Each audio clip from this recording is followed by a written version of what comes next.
1700 pots de python, telle est la quantité saisie par les agents des eaux et forêts de Dufa avec la contribution des autres éléments des forces de défense et de sécurité. Une espèce en danger et qui doit être protégée selon le directeur régional de l'environnement et du développement durable. C'est vraiment un trafic international. Il nous a dit qu'il passe par le Cameroun. C'est cette fois-ci, il a passé par le Niger. Pour lui, donc, il n'y a pas une loi sur la chasse au Niger. C'est l'ignorance qui a fait qu'il est venu. Donc, je ne sais pas si c'est protégé, s'il y a une loi, s'il y a des documents qu'il faut faire, ou bien c'est interdit. Un tel crime ne peut rester impuni et de ce fait, le substitut du procureur se prononce par rapport aux sanctions prévues par la loi face à une telle infraction. On a tendance à considérer que les infractions forestières sont surtout des infractions contraventionnelles et dont les sanctions se limitent à l'amende.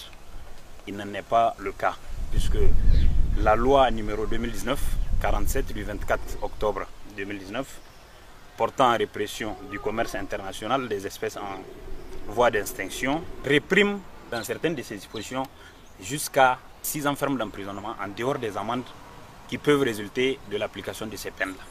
Le secrétaire général de la région, en présence du premier vice-président et du secrétaire général du conseil régional, a tenu à féliciter les éléments des forces de défense et de sécurité pour leur appui à la sauvegarde de ces espèces.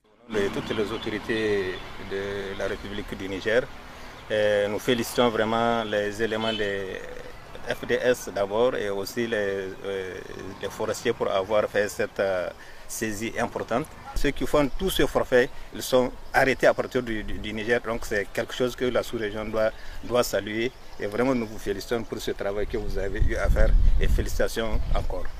Pour le propriétaire du CEPO, il prétend exercer ce commerce depuis des années et celles-ci sont utilisées dans la confection des ceintures, chaussures, sacs et bien d'autres articles. Un commerce au bénéfice juteux en calculant le prix d'achat d'une peau évalué à 17 000 francs, multiplions-la par 1700 pots, soit 28 900 000 francs CFA.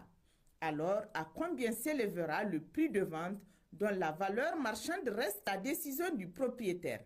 Une belle prouesse de nos éléments des eaux et forêts qui accomplissent avec dévotion leur mission, celle de surveillance, de contrôle et surtout de protection des ressources forestières, fauniques et en eau.